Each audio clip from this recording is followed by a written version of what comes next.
교양 필수 과목, 전공 필수 과목, 선택 과목을 이수합니다. 성대에서는 이 과목 이외에도 세 가지 품을 인정받아야지 졸업을 합니다. 인성품이라고 해서 학교에서 제시한 교양, 유학 과목 혹은 가치관 영역 상담을 있어야 되고, 또 40시간 봉사활동을 해야 합니다. 또 국제품이라고 해서 외국어 능력을 갖추어서 지정한 그런 외국어 시험에 일정 점수를 받아야 합니다. 또 정보품이라고 해서 정보 능력을 준비하는 건데, 공인된 경시대에 입상하거나 아니면은 정보 전산 자격증을 획득해야지만이, 이렇게 해서 이 다양하고 또 국제화되는 이런 사회 속에서 일을 할 수 있도록 이렇게 준비합니다. 세상을 돕고 그 세상을 변화시키기 위해서 열심히 대학생들이 공부하고 또 열심히 헌신하는 것은 중요한 일이라고 생각합니다. 이와 마찬가지로 예수님의 제자들로 세상에 나가서 세상을 변화시켜야 되는데, 과연 어떤 점에서 교육을 받아야 될까요? 본문에 보면 예수님께서는 제자들을 내보내셔서 현장 교육을 시키십니다. 또 함께 있을 때도 그들이 어떤 점에서 연약한가를 알고 이 점을 강화시키고 있습니다. 그래서 이들이 세상을 새롭게 하고 세상을 아름답게 하고 세상을 변화되는 주인공들로 키워나가고 있습니다. 오늘 본문을 통해서 우리가 이 예수님의 제자 양성 교육을 배우고, 또 우리도 이렇게 양성되어서 캠퍼스를 변화시키고 민족과 세계를 변화시키는 귀한 주님의 제자들 되기를 간절히 원합니다. 네. 첫째, 하나님 나라를 전하며 병을 고치게 하였습니다. 2절 첫 부분에 보면 예수님께서는 12제자를 보내시면서 하나님 나라를 전하게 하셨습니다.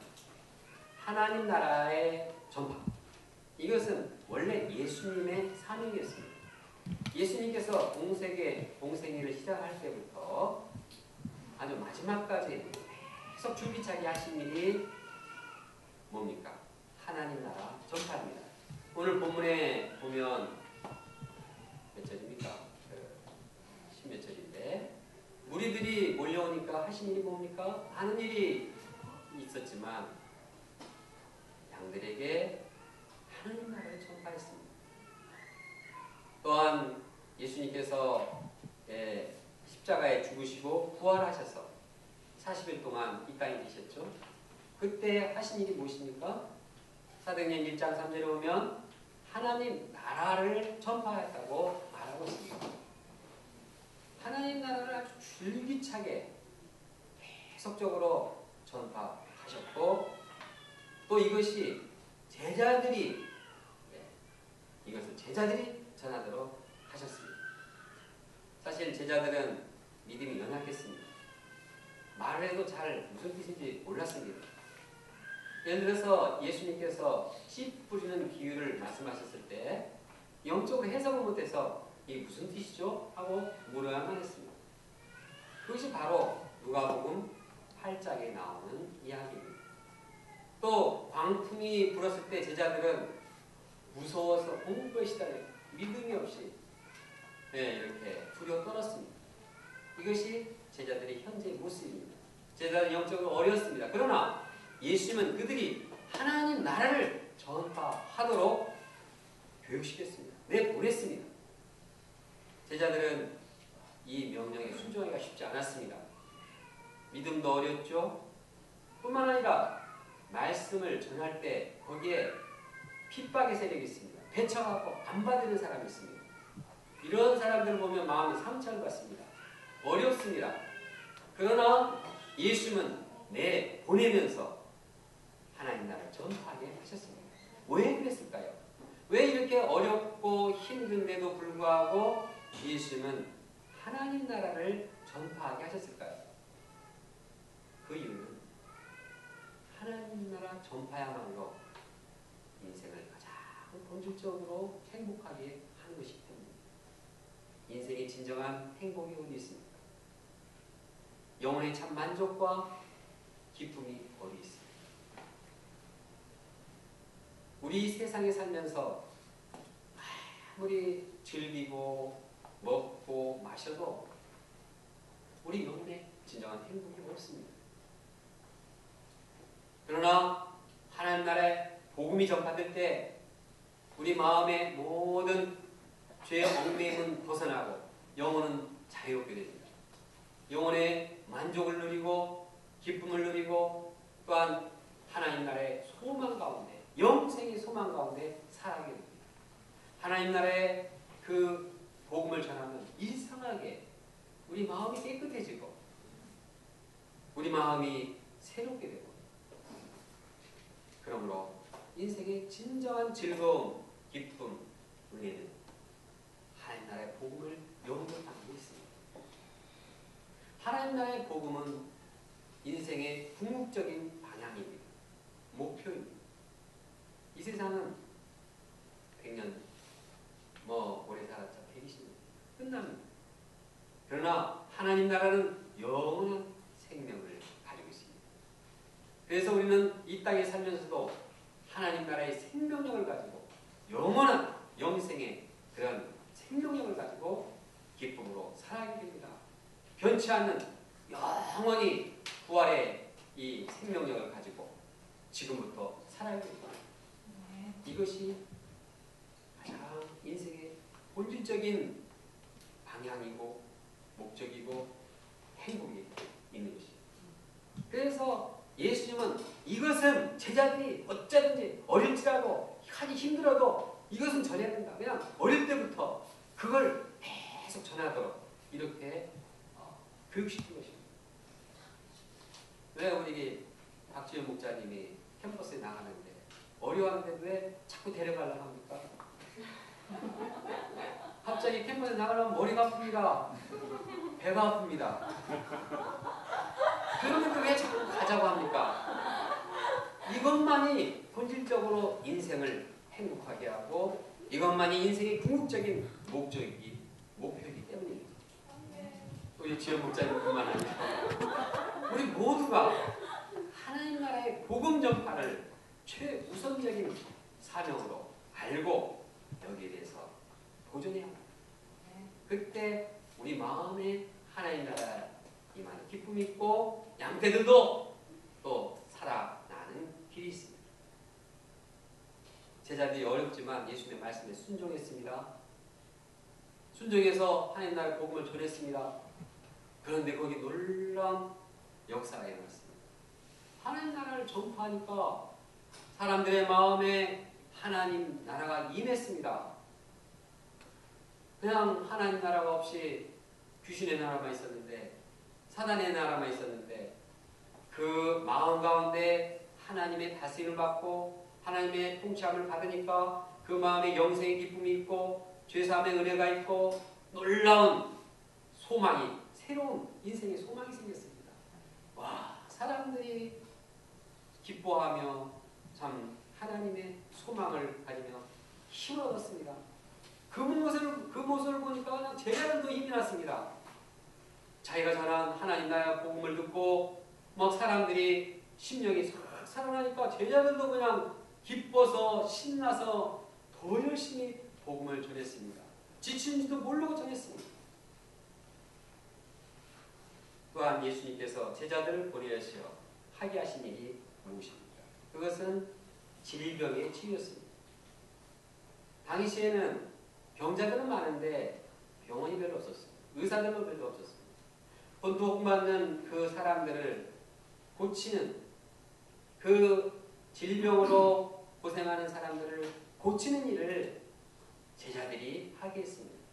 하나님 나라를 전파한다고 해서 세상이 고통받는 것은 그냥 다 잊어버리라가 아니에요.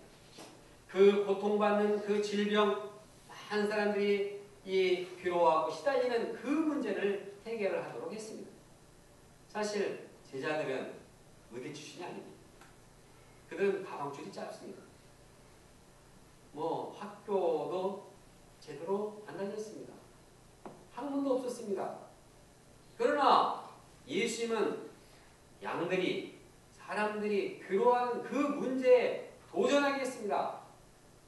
의료 도구도 없었고 약품도 없었지만 하나님 믿고 도전해서 그 문제를 해결하도록 도왔습니다. 제자들은 정말 명령에 순종해서 질병이 있는 환자들에게서 기도했습니다. 간절히 기도하니까 그냥 질병이 치유가 되었습니다. 와, 그냥 이 환자들이 놀랐습니다. 와, 그냥 제자들이 기도하니까 그냥 병이 쫙 치유가 되는데, 와, 이 능력이 어떻게 이렇게 능력이 있나? 그냥 사람 놀랐습니다. 나은 사람보다 더 놀란 사람이 있습니다. 제자들 자신졌습니다. 와, 어떻게 내가 이렇게 병을 고칠 수가 있는가? 와, 정말 이건 놀라운 일이다. 그래서 이런 솔대한 일이 있나? 솔대가 뭡니까? 솔직히 말해서 대박이라는 말. 고쳤는데 너무 신나가지고 꽁충꽁충 뛰고 박수 치고 싶은데 그래도 품위가 있죠. 속으로 좋아하면서 이렇게 폼을 잡았을 것입니다. 이처럼 12제자들이 온 동네에 다니면서 복음을 전파하고 질병을 치유할 때 온 동네가 들썩거렸습니다. 사람들이 입소문이 퍼졌습니다. 입이 빠른 자매님들이 열심히 이 소문을 옆 사람에게 다 전파했습니다. 그래서 그 높고 두꺼운 그 헤롯궁 벽을 넘어서 헤롯 귀에까지도 들어갔습니다. 헤롯은 이 소식을 들었는데 그 소식에는 카더라 통신도 들어왔습니다. 죽었던 요한이 살아났다 카더라. 엘리야가 다시 살아났다 카더라. 옛 선지자가 다시 왔다 카더라. 이 카더라 통신 때문에 마음의 두려움이 엄습했습니다. 아니, 내가 요한의 머리를 잘랐는데 도대체 이런 소문이 왜 들리는가? 과연 누구야 이거? 누구한데? 이 사람이 누구한데? 내가 한번 만나봐야지 하면서 속으로 떨었습니다. 이처럼 12제자들이 이렇게 사람들을 변화시키고 헤롯 왕이 이 마음까지도 썰렁하게 이 두렵게 떠는 그런 변화는 과연 어떻게 이루어졌을까요? 능력이 있어서 그런 것이 아닙니다. 예수님께서 제자들에게 능력과 권세를 주셨기 때문에 그렇게 된 것입니다. 1절을 함께 읽겠습니다. 시작. 예수께서 12제자를 불러 모으사 온 귀신을 제어하며 병을 고치는 능력과 권위를 주시고, 예수님께서는 제자들에게 모든 귀신을 제어하는 권세를 주셨습니다. 하나님 나라 복음을 전하는 데 있어서 다른 무엇보다도 귀신을 쫓아내는 권세를 주셨습니다. 왜 하나님 나라 복음을 전파하는데 귀신 쫓는 능력을 주셨을까요? 왜냐하면 하나님 나라 복음을 전파할 때 항상 따라다니는 나쁜 놈이 있기 때문에. 그것이 바로 귀신입니다. 아주 귀신처럼 이 하나님 나라 복음이 전파될 때 알고서 그냥 민감하게 반응합니다. 그냥 귀신은 영적으로 무딘 사람들한테 잘 안 가요. 오히려 말씀이 전파될 때, 하나님 나라가 전파될 때 민감한 반응을 보입니다. 왜냐? 내 땅을 차지하겠다. 모아처럼 내 세력 가운데 있었는데 하나님 나라가 하나님 사람이 되니까 아니 내 사람 어떻게 가만히 있습니까?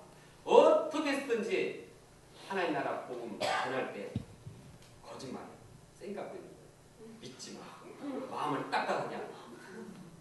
그냥 말씀은 떨어지면 그냥 싹 집어 삼키고, 그리고 말씀 전할 때 세상 염려하게 하고, 세상 쾌락 즐겁게 하고, 즐거움을 맛보게 하고, 그냥 또 다른 세상의 물질을 막 추구하고, 이 자리에서도 사단은, 귀신은 함께하고. 왜? 하나님 나라 복음이 전파되기 때문에. 요새 목자 말하는 건 다 뻥이야. 그렇게 하면 너 당할지 몰라. 또 사회생활, 너 그러다가 너 집안에서 너 이게 돌아생겨. 사단이 좀 막 두려움을 심고 여러 가지 모양으로 어찌하든지 하나님 나라 복음을 영접하지 못하게 하고, 의심을 심고 두려움을 심고 염려하게 하고, 또 그냥 세상적인 것을 추구하게 하고. 어떻게 해야 됩니까? 이 귀신의 마음속에 파고드는 귀신의 세력을 물리쳐야 되는 것입니다. 예수님께서는 제자들에게 귀신의 세력을 물리치는 권세까지 주셨습니다. 그래서 하나님 나라의 복음을 전파하는 동시에 양들 가운데, 우리 가운데 유혹하는 귀신의 세력도 다 파괴하신 것입니다. 제가 처음 예수님을 배울 때 마음에 교만한 것이 있었어요. 말씀을 공부하는데 말씀을 겸손하게 받아들여야 하는데, 겸손하게 가르친 분은 겸손한데 하는 사람이 교만해가지고 교만의 영이 있으니까 안 받아들였어요. 근데 한 목자님이 말씀 1대를 딱 하는데, 그냥 내 마음에 교만에 있는 것을 굳건히도 알아차리고 그냥 양보하지 않고 분명하게 심고 그 교만을 드러내고 회개케 했습니다. 그러니까 그냥 나도 갑자기 정신 번쩍 나가지고 하나님 나라 복음을 영접하게 됐습니다. 이 귀신의 세력은 말씀으로 분명한 자세로 영적인 권세를 가지고 도전할 때 그 마음의 모든 귀신의 세력, 사탄의 세력 물러갑니다. 아무리 잘해줘도 안 됩니다. 인간적으로 이거 믿으세요. 이거 얼마나 좋은 말씀입니까? 귀신의 그 영이 속에 있는데 아무리 그렇게 됩니까? 쫓아내야 하는 것입니다. 예수님께서는 하나님 나라 복음을 전파할 때 우리에게 귀신을 쫓아내는 권세도 주셨습니다. 우리가 그걸 믿고 내가 말씀과 말씀의 이론과 지식만 가르치는 게 아니라 영적인 권세를 가지고 있고, 영적인 권세로 그 내면에 모든 귀신의 세력을 내쫓게 하신다는 확신을 가지고 도전하겠습니다.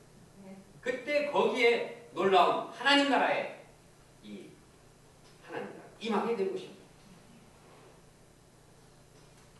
이처럼 예수님께서는 제자들에게 하나님 나라 복음을 전파하면서 하나님의 능력과 권세를 덧입도록 이제 귀신을 내쫓는 권세를 주셨을 뿐만 아니라 제자들 자신도 준비를 그렇게 하도록 환경을 예비해 주셨습니다. 어떻게 했습니까? 오직 하나님 한 분만 의지하도록 했습니다. 전도 여행을 떠나면서 다른 어떤 것도 가지지 말라고 했습니다. 가지고 가라는 게 뭡니까? 아무것도 없습니다. 뭐 지팡이도 가지지 말래요. 지팡이는 냉수가 올 때, 강도가 올 때 해가지고 막아야 됩니다. 보호해야 됩니다. 이거 호신용입니다. 이건 아주 여행 필수품입니다. 가져가지 말래요. 배낭도 치우래요. 배낭에다가 필수품 넣어야죠. 비상약 넣어야죠. 넣어가지고 딱 차고 가야 되는데 가져가지 말래요. 돈도 가져가지 말래요. 돈? 그러면 양식이라도 가져야 할까요? 양식도 가져가지 말래요. 뭐 죽으라는 겁니까? 그냥 복음만 가지고 전하고 거기서 얻어먹으라는 겁니다. 오직 그냥 하나님만 의지하고 오직 하나님의 능력과 권세를 의지하도록 다른 거 다 버리고 그냥 가서 주면 먹으라고. 그거 찾는 것도 반찬 좋은 데 찾지 말고 음식 좋은 데 찾지 말고 그냥 한번 머물면 거기서 계속 오직 복음을 전하는 것입니다. 이렇게 할 때 이처럼 오직 하나님만 의지하고 하나님께서 모든 것을 주신다는 걸 믿고 도전할 때 하나님께서 그를 통해서 놀라운 영적인 역사를 이루게 하시는 것입니다. 사도행전 3장에 보면 베드로와 요한이 나옵니다. 하루는 성전에 갔는데 성전 앞에 거지 안진뱅이가 한 줍슈 한 줍슈. 베드로가 돈이 없었습니다. 돈이 없었어요. 어떻게 했습니까? 못 도왔습니까? 내게 은과 금은 없지만 내게 있는 것 내게 주니 나사렛 예수 그리스도 이름으로 걸어라. 예수님 능력과 권세를 의지해서 도전했을 때 안진뱅이가 펄떡 일어나서 그냥 하나님을 찬양하고 새로운 인생을 살게 됐습니다. 제자들이 어떻게 그 사람을 변화시키고 그 사회를 변화시켰습니까? 돈 가지고 했습니까? 다른 사람 동원해가지고 그 사람 떠냈습니까? 오직 예수 그리스도 그분을 의지하고 그분으로부터 능력을 덧입고 권세를 덧입고 영적인 힘으로 일어나게 하신 것입니다. 우리가 이와 같이 이제 오직 예수님 한 분만을 의지하고 영적인 능력을 덧입고 도전하겠습니다. 요즘은 과거에는 우리 믿음의 선배들이 먹을 게 없었어요. 굶었다는 얘기 많이 들었습니다. 교통비가 없어가지고 한두 시간씩 걸어가는 건 그냥 가반사였습니다. 여기서 저쪽 시청까지 가는데 그냥 걸어서 오는 겁니다. 왜? 교통비가 없습니다.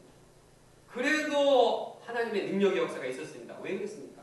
오직 하나님만 의지하고 도둑자도 없지 물질도 없으니까 그냥 하나님만 의지할 때 하나님께서 능력 주시고 사람들을 변화시키고 그 스피릿으로 세상을 변화시키게 되었습니다.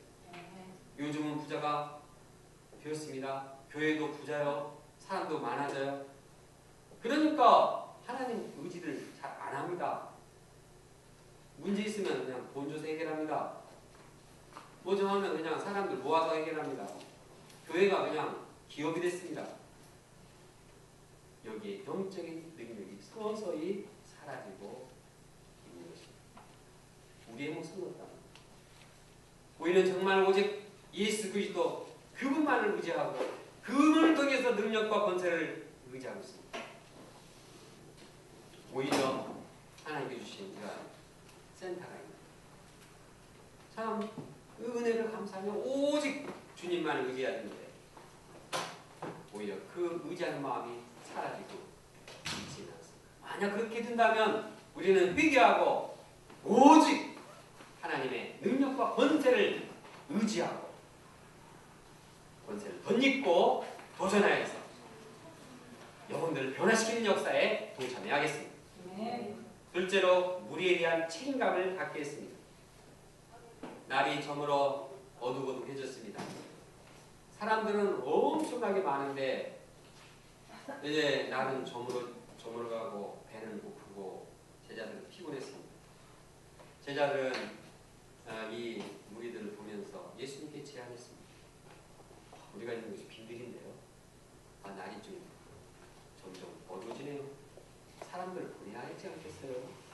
가서 좀 자도록 하고 또 먹을 것도 알아서 좀 챙겨 먹어야 되지 않을까요?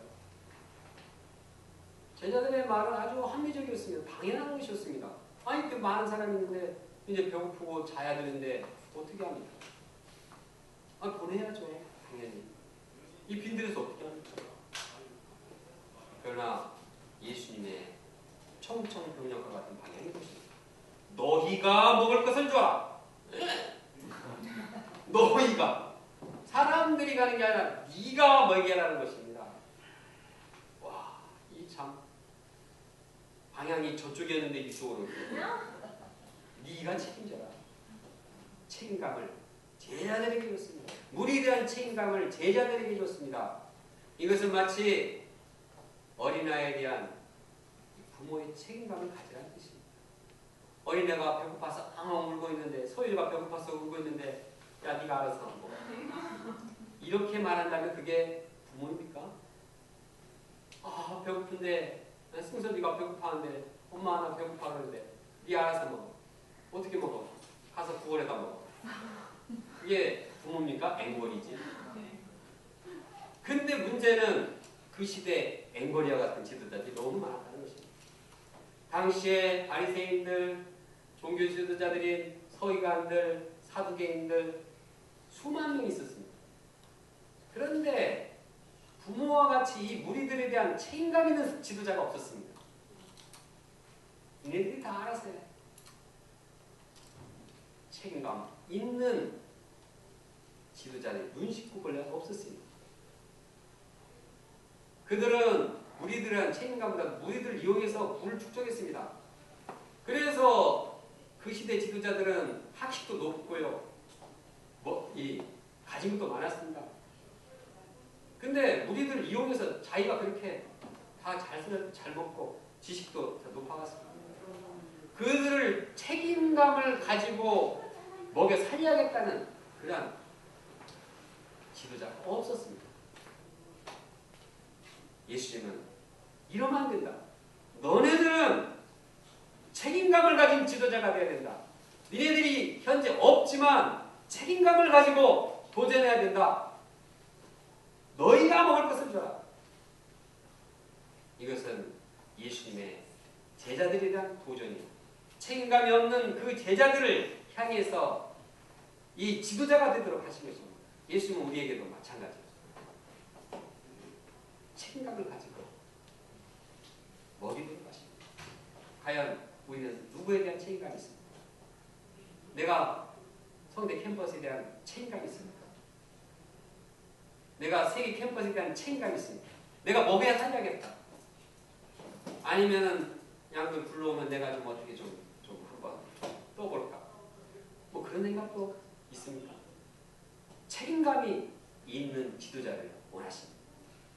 우리가 예수님 말씀입니다. 너희가 먹을 것을 주라. 너희가 성대 캠퍼스 영혼들을 먹여라. 너희가 세계 캠퍼스 영혼들을 먹이라. 세계 모든 영혼을 먹이라. 이렇게 명령하시는 것입니다. 그런데 이 명령은 정말 힘들었습니다. 제자들도 예수님 명령에 이렇게 부정적으로 반응하는 건 또 없었습니다. 예수님도 순진한 사람 아니죠. 제자들도 순진한 사람들입니다. 제자들은요, 그냥 나를 따라오면 아무것도 안 가지고 그냥 따라가는 사람입니다. 배와 부친을 직업을 버리라 그러면 그냥 배와 부친 직업을 다 버리고 따르는 사람입니다. 그리고요, 예수님이 마을에 가서 복음 전하라 하면 힘들어도 복음 전하는 사람들입니다. 병 고치라면 그냥 해보고 죽으라 하면 죽는 신용까지 할 사람들입니다. 근데 이번에는 달라요. 이번에 먹을 것을 주라니까 이건 완전히 우리 없는데 어떡합니까? 좀 먹을 거 사와야겠습니다. 못하겠다는 얘기입니다. 이렇게 제자들이 부정적으로 얘기한 적이 거의 없었습니다. 예수님의 말씀에 그래도 뭔가 해보려고 하지. 근데 너무나 황당했기 때문에 예수님의 방향이 너무나 정말 이 합리적으로 생각이 답이 안 나왔기 때문에 무리가 5,000명이었습니다. 5,000명, 남자가 5,000명이지 여자하고 어린애까지 합치면 15,000명입니다. 15,000명 있는데 보리떡 5개, 물고기 2마리, 어린애 도시락 하나밖에 안 되는데 이거 한 끼 성인 식사도 안 되는데 이거 갖고 뭘 먹이라는 것입니다. 이것은 불가능합니다. 우리가 매주 주일날 이제 30-40명씩 우리 식사를 만들어서 섬기는 우리 사모님도 얼마나 고생하는지. 먹이기 위해서 재료를 사야죠. 뭘 먹을까 생각해야죠. 또 요리를 해야죠. 사다 줘야죠. 기도도 하죠. 우리 그 주방시설 다 돼 있고 재료가 있어도 참 벅찬 일입니다. 우리는 그 섬기는 그분들 항상 감사합니다. 그냥 주니까 먹고 그냥 이러면 참 감사. 정성껏 주는 감사해요. 제가 말만 그것이 아니라 30명, 40명 먹이들기 힘든데 한꺼번에 광야에서 주방시설도 없는데 15,000명을 돈 하나도 없는 제자들이 먹이라니 완전히 제자들은 뚜껑 열리는 상황이었습니다. 누구보다 누구보다도 예수님께서는 이 상황을 잘 알았습니다. 제자들이 물질이 없다는 것도 아셨습니다. 빈들에 먹을 것이 없다는 것도 아셨습니다. 그런데도 왜 그 먹을 것을 하라고 이렇게 말했습니다. 아까 말씀드렸습니다. 책임감을 갖고 책임감을 가지고 예수님께 자기가 있는 것을 가지고 나오도록 한 것입니다. 그래서 예수님은 제자들에게 그 있는 것을 이제 받으셔가지고 이 무리들을 50명씩 이렇게 앉혔습니다. 50명, 15,000명 나누면 몇 그룹이 됩니까? 나누기도 복잡합니다. 50명씩 100개 하면 5,000명. 한 300개는 나눠요. 50명 집합시키기 힘든데 그걸 300개 나누면 정신없어요. 열심히 집합시켰습니다. 그래서 앉게 했습니다. 예수님이 받은 그 오병이어를 가지고 축사하셨습니다. 감사합니다. 하나님 감사합니다 하고 떡을 떼었어요.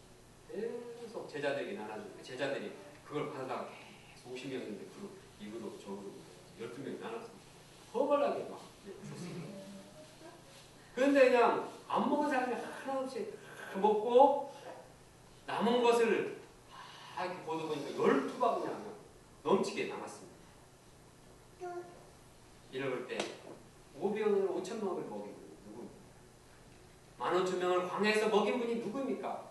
제자들이 볼 때는 무리들이 볼 때는 제자들이 먹인 것 같습니다. 제자들이 갖다 주니까. 그런데 그것을 제공한 분이 누구입니까? 하나님, 예수님입니다. 예수님이 먹이셨고 예수님이 제자들과 함께 일해서 그들에게 책임감을 주셨고 제자들을 시키고 제자들과 함께하고 제자들이 이제 일하도록 하신 것입니다. 그것이 5병이건 7병이건 4병이건 그 문제가 되지 않습니다. 작은 거 있는 걸 가지고 주님께 드리면 주님께서는 그 책임감을 보시고 축복해 주시고 넘치게 기적의 역사를 이루어 주시는 것입니다. 예수님은 지금도 우리에 대한 책임감을 가지고 현재 있는 것을 주님께 드리는 그런 사람들로 키우기 원하십니다. 우리 모임의 특성이 무엇입니까? 은혜가 끝나는 모임이 아닙니다. 우리는 영적인 지도자가 되기 위해서 우리에 대한 책임감을 가지고 있는 것을 드림으로써 영적인 리더가 되는 이러한 방향이 있습니다. 우리 대학로 건축역사가 어떻게 이루어졌습니까? 캠퍼스 영혼에 대한 목적, 우리가 캠퍼스 영혼들을 감당할 책임이 없다면 센터가 필요했으면 자기 집 짓고 말이지. 그러나 캠퍼스 영혼들을 부찬히 먹여야겠다. 우리에게서 파송된 70명의 선교사들을 섬겨야겠다. 이제 2040년은 1,500명의 선교사를 섬겨야 되는데 이 베이스에 이런 센터가 있어야겠다. 그걸 생각을 가지고 현재 있는 것을 비리고 해외에 또 국내에 있는 관계되는 선교사님들, 동역자들 헌금을 긁어 모아서 드렸을 때 하나님께서 이렇게 큰 역사를 일지 않았습니다. 지난 5월과 6월 선교사님들 40여 명이 오셨습니다. 2주간 동안 먹고 주무시고 영적인 재충전을 할 수 있는데 우리 어떻게 했습니까? 우리는 그분들 어떻게든 먹여야겠다는 책임감이 있었습니다. 그리고 있는 것을 드려보자고 생각했습니다. 없으면 없는 대로 주님께서 채워주셔서 믿고 도전했습니다. 그때 어떻게 됐습니까? 선교사들 중에서 배고팠다는 사람 한 분도 없습니다. 맛있고 너무나 즐겁고 기쁘고 영육간에 충만해서 돌아가지 않았습니다. 우리 모임은 그런 모임입니다. 수양의 프로그램은 어떻습니까? 알아먹는 프로그램입니까? 아닙니다. 내가 책임지고 어떻게든 다른 사람을 먹이려고 하는 프로그램입니다. 교회에서 우리 UBF 수양이가 은혜가 넘치고 막 그래서 그 프로그램 좀 가져와라. 좀 우리가 좀 배워보자. 딱 보니까 어떻게 했습니까? 실망했습니다. 화려하지다. 유명 강사도 따구나. 소감을 써? 이 지루하겠다. 무슨 이게 은혜가 질려버리겠다. 근데 왜 거기에 놀라운 성령의 역사가 있습니까? 말씀처럼 내가 다른 사람을 먹여야겠다. 책임감을 가지고 말씀도 준비하고 소감도 준비하고 인생 심포지움, 뭐 새로운 양도 뭐 뉴호프 심포지움, 뭐 비전 심포지움, 뭐 강의, 뭐 찬양, 뭐 우리가 준비하고 데코레이션 우리가 해서 진심으로 주님께 드릴 때 주님께서 그걸 받으시고 축복하는 역사입니다. 네. 그렇기 때문에 우리의 신앙이가 주님의 은혜로 이렇게 새로워진 것입니다. 캠퍼스 역사도 마찬가지입니다.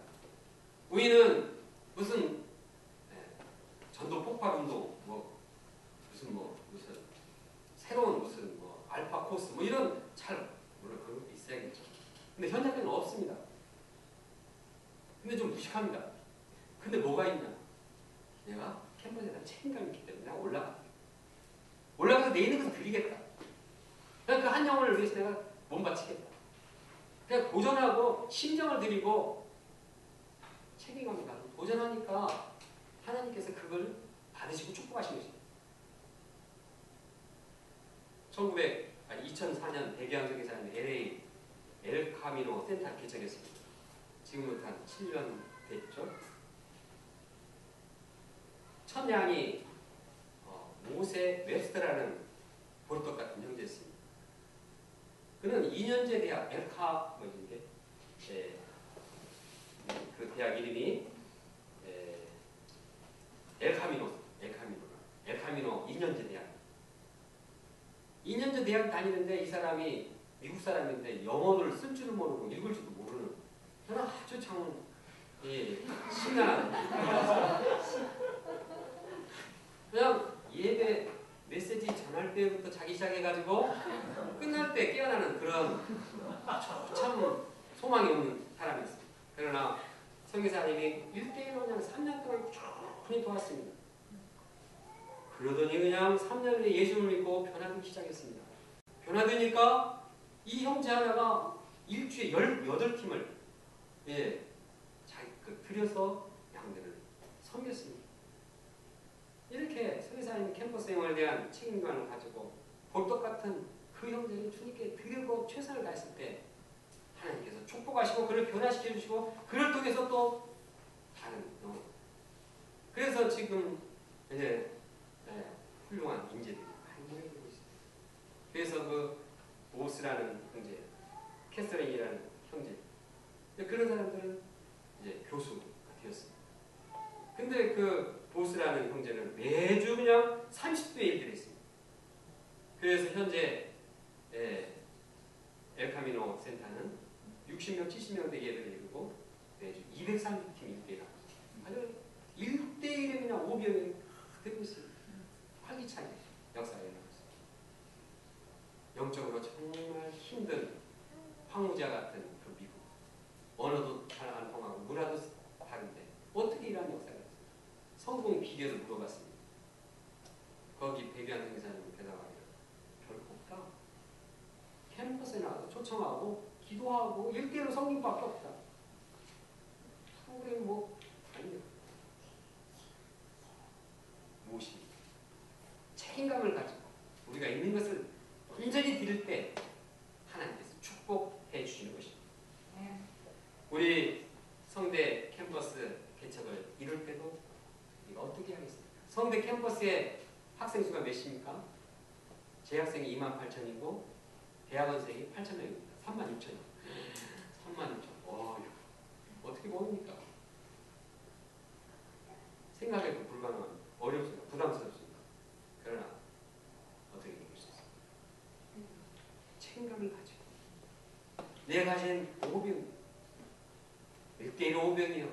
기도의 오병이요. 주님께 드릴 때 한 영혼 진심을 드릴 때 거기에 많은 영혼들을 모을 수 있는 기적의 역사가 일어나는 것을 믿습니다. 결론적으로 예수님은 제자들이 하나님 나라를 전파하고 병을 고치는 능력의 종들이 되게 했습니다. 또한 제자들이 예수님의 신정과 책임감을 가지고 우리를 먹이했습니다. 우리가 예수님의 영적인 권위와 능력을 덧입고 캠퍼스 영혼들에 대한 책임감을 가지고 주님께 드림으로써 캠퍼스를 변화시키고 세계를 변화시키는 주님의 제자들로 성장하기를 간절히 기도합니다. 네. 다 같이 13절 첫 부분 먹을 것을 주라. 시작. 예수께서 이르시되 너희가 먹을 것을 주라.